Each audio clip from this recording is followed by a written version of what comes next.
Fala pessoal, beleza? Continuando nossa jornada aqui, já falamos um pouco sobre listas, tuplas, estrutura de dados em geral, loops, condicionais. Vídeo passado falamos um pouco de funções. Agora vamos chegar na parte de orientação a objetos. Então vamos pro vídeo? Então pessoal, o que seria a programação orientada a objetos? Pensem num objeto como se fosse uma planta baixa. Vocês estão vendo aqui uma planta de uma casa genérica. A gente tem sala, a gente tem um cômodo qualquer. E esses cômodos aqui são a estrutura para vocês modelarem tudo aquilo que vocês querem. Então pensa assim, que um objeto é algo que vocês criam e vocês podem fazer o que vocês quiserem com ele. Então vocês têm uma planta abaixo de uma casa simples, que tem uma sala, mas vocês podem adicionar quartos, vocês podem adicionar quantas janelas vocês quiserem, quantas portas vocês quiserem, e fica a seu critério manipular esse cara do jeito que você quiser. Então, por exemplo, a gente já viu várias estruturas de dados no Python até o momento, e lista é um objeto. A lista vocês colocam os itens que vocês querem, vocês podem diminuir ou aumentar ela, vocês podem ver atributos da lista, como o tamanho da lista, vocês podem fazer várias coisas com ela. Então, pensa na estrutura de dados, com a lista, como um objeto que você já conhece. Então, o Python é uma linguagem de programação orientada a objetos por isso. Basicamente, tudo dentro dela é um objeto que vocês podem manipular da forma que vocês quiserem, baseado nas limitações do próprio objeto. Então, vamos aprofundar um pouquinho esse conceito e vamos olhar aqui no VS Code como a gente pode conhecer algumas definições. Então, vamos começar falando sobre o que é um atributo de um item. Então imagina que vocês têm uma lista aqui chamada de atributos, e eu vou com ela com 1, 2, 3, 4, 5, 6, desordenado, né? Então vai ser 1, 3, 2, 5, 6, 4, e eu falo um atributo, ponto, esse traço, traço, len, traço, traço, underline, underline. Isso é um atributo do próprio objeto lista. O que ele traz pra gente? O comprimento daquela lista. A gente teve outras formas de fazer isso no passado. Vocês viram que a gente tem um método chamado len, e se eu colocar atributos aqui dentro, ele vai retornar a mesma coisa. Por quê? Porque isso é um método. E qual é a diferença aqui então? Aqui a gente tem um atributo que ele explica, ele dá uma característica da lista, ok? E a gente tem um método que ele opera dentro da lista para nos dar aquela característica. A gente vai tentar entender isso mais para frente, isso vai ficar mais claro. Então aqui a gente tem essa forma de operar dentro do nosso objeto. E agora vamos falar o que é um método. Métodos são as funções. Lembra que a gente criou a função calculadora, e dentro da calculadora a gente tinha soma e tudo mais? O método é a calculadora, é a nossa função. Então ela propõe fazer uma ação em alguma coisa, uma operação ou ação dentro do seu objeto. Então aqui a gente tem, por exemplo, então a gente tem aqui o atributo da lista que a gente viu também, que é um método de fazer uma organização, o sort. Esse método em si, ele faz alguma coisa, ele não só nos dá um atributo, uma característica da lista. Por exemplo, o que a gente viu anteriormente, ele só dá o comprimento da lista pra gente. Esse aqui não, ele já transforma a nossa lista e organiza ela. A gente tinha uma lista que era 1, 3, 2, 5, 6, 4, agora a gente tem uma lista que é 1, 2, 3, 4, 5, 6. Ela está ordenada. Então essa é a diferença entre atributo e método. O atributo ele dá uma característica e o método faz uma operação ou uma ação dentro do seu objeto. Beleza? Isso é um conceito interessante para vocês entenderem, importante. E como é que a gente define uma lista? Como a gente define um objeto, uma classe? Vimos que para definir uma função, a gente tem a função def. A gente tem a palavra reservada do Python chamada def, def. E para lista e para classe, eu tô com lista na mente, lista. Vou falar mais para ver se sai. E com a classe, a gente tem uma palavra chamada class. Essa palavra define a classe. E aqui a gente vai fazer só uma classe bem simples para vocês entenderem. Eu venho class, eu digo que ela é uma lista, e eu venho com A igual a nossa string A, B igual a string B, e C igual a string C. E se eu vier aqui, ó, lista.A, lista.B e lista.C, ele vai retornar para a gente as três strings que a gente criou anteriormente. Isso aqui é o básico do básico de uma classe. Ou seja, a gente tem um objeto que se a gente vier aqui agora e chamar só lista, ele vai dizer para mim isso. Aqui está dizendo que ele é um é uma classe, tá vendo? Se eu imprimir aqui classe, ele vai dizer que é uma lista e só. Que no caso lista não é uma lista da estrutura de dados, mas lista eu nomeei como lista. Beleza? Então aqui é interessante. Isso aqui eu criei um objeto lista. Ele tem esses três parâmetros aqui, A, B e C, que eles são os atributos da minha lista. Então se eu chegar lá e criar um objeto e os primeiros itens dele vão ser sempre um atributo, que é como se fosse o nosso len que a gente fez anteriormente. Vamos aqui agora para a convenção de nomenclatura. O que é isso? Vocês lembram que na parte de funções eu expliquei a vocês que era importante que as funções tivessem um nome claro e específico. Palavras separadas por underline e tudo em minúsculo. O nome disso na nomenclatura de programação se chama snake case. A gente vai usar esse tipo de nomenclatura para funções, variáveis ou métodos. Para classes, a gente vai usar um que é um pouco diferente, que chama Pascal case. O que é que significa? Cada palavra inicia com a letra maiúscula. Então aqui agora eu venho e crio minha classe. Minha classe começa com M maiúsculo e classe maiúsculo. E vocês reparem que aqui agora eu não tenho nenhum parâmetro, não tenho nada, não tenho esse parêntese que normalmente a gente tinha em funções. A classe funciona um pouco diferente nesse aspecto. A gente vai explicar mais na frente quando a gente vai usar o parâmetro, o parênteses. E toda classe inicia com a função. Essa função aqui chamada underline, underline, underline, underline, init, underline, underline. Toda função, toda classe inicia com essa função.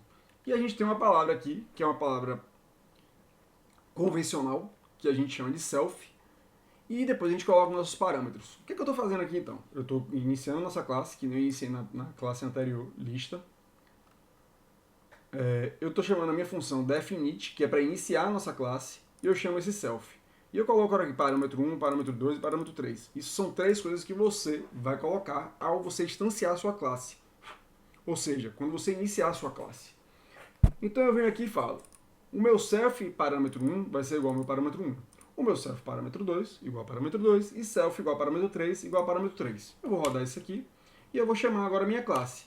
Eu vou dizer que a minha variável mc vai ser igual a minha classe e o parâmetro 1, 2 e 3 vai ser 1, 2 e 3. Reparem que eu não chamo nada para o self. Esse self não é um parâmetro que a gente chama ele ou coloca ele, atribui alguma coisa. Ele é um parâmetro para a classe instanciar aqueles valores que a gente está fazendo para ela. Então aqui, ó, então veio 1, 2 e 3. Chama esse cara.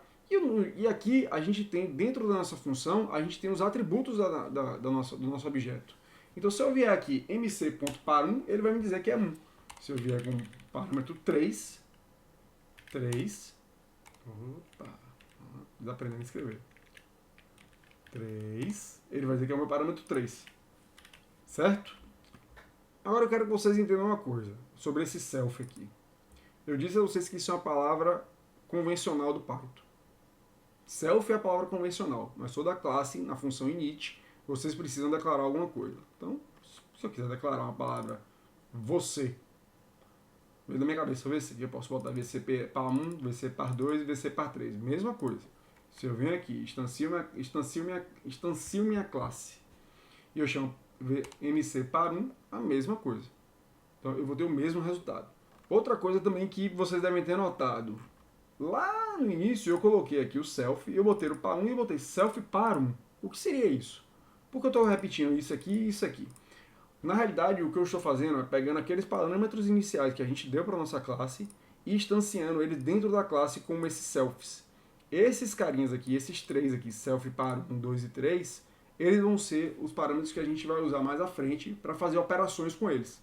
A gente não vai usar o par1, par2 e par3. A gente vai usar o self par1.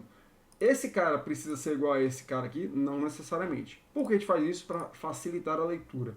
Para você saber que a minha variável parâmetro 1, ela vai ser a mesma da minha variável self parâmetro 1. Imagine que vocês têm um objeto gigante e você começa a usar palavras que não são conectadas de alguma forma.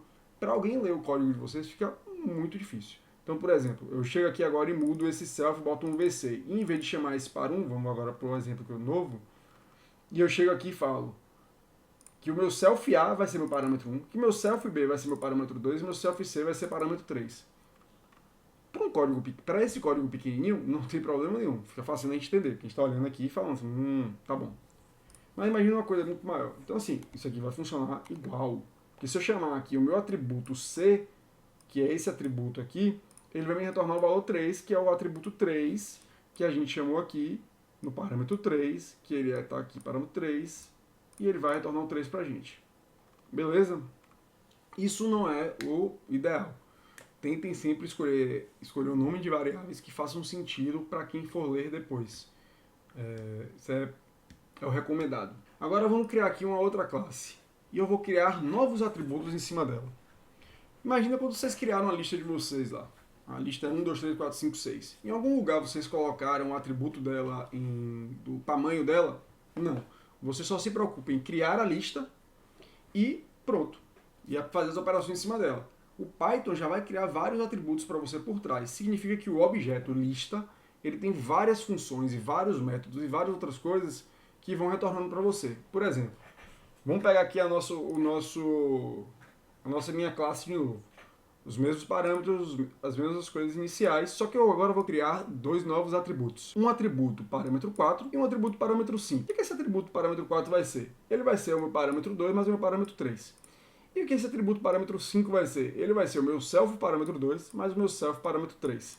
Olha só, eu instancio e eu venho aqui agora. O parâmetro 1 é 1? É 1. O parâmetro 4 é quanto? 5. E o meu parâmetro 5 é o 5 também. Eu falei a vocês para a gente tentar sempre utilizar o self, para ficar mais simples de ler. Eu prefiro fazer dessa forma aqui, porque eu estou utilizando as variáveis que eu instanciei aqui em cima. Você pode fazer assim se você quiser pegar os valores de entrada. E aqui agora falando um pouco sobre funções dentro do nosso objeto. Então imagine que eu tenho o meu objeto, a gente declarou ele igual a gente declarou anteriormente, e eu tenho aqui agora uma nova forma da gente definir um atributo ao mesmo tempo que a gente vai atribuir um método. O que é que eu estou falando com isso? Eu tenho aqui uma função chamada parsim, e ela é aplicada em self, ou seja, ela é aplicada na própria classe, e ela vai me dizer então que o meu self parsim, que é uma variável nova que eu não criei, significa que ela não foi definida no início da função, ela vai ser igual ao meu self par 2 mais meu self par 3. Eu venho aqui, atribuo, faço minha classe, instancio minha classe, e eu crio mc par 2, ele é 2. Se eu chamar aqui o mc par 5, ele vai me dizer que é um método ligado à minha classe, o meu objeto de classe, em algum ponto da minha memória. E se eu chamar agora o método, qual a diferença do atributo para o método? Também você tem um parênteses aqui, ó, que ele vai aplicar em self. E se eu chamar aqui mc par 5 agora, em vez dele me dizer que é um método atrelado, tal, ele vai me dizer que é um atributo. É um atributo que é igual a 5. Por quê? Igual a 5 porque eu disse que é a soma de 2 mais o 3. E se eu imprimir essa classe? Olha o que ele me entrega. Ele vai falar que é um main, um objeto minha classe na memória. Por que isso? Toda vez que vocês imprimem algo, existe dentro do Python uma função específica para aquele objeto específico ser impresso. Então eu tenho um objeto lista e eu peço para imprimir aquela lista. O Python sabe que tem uma função lá dentro de imprimir aquilo e ele vai te entregar aquilo que é esperado que você ver quando imprime. O que é que eu quero dizer com isso? Minha classe novamente. Eu tenho os mesmos parâmetros, eu tenho a minha mesma função anterior, porém agora eu tenho um negócio novo aqui. Essas funções começam e terminam em underline, com um tracinho embaixo, elas são funções pré-definidas no Python. Se a gente não bota nada nela, ela vai entregar sempre isso aqui, em funções, em classes customizadas, coisas que a gente cria. Se a gente quiser definir e escrever algo nela, a gente pode chamar o método str, ele vem em self e a gente diz o que ele retorna.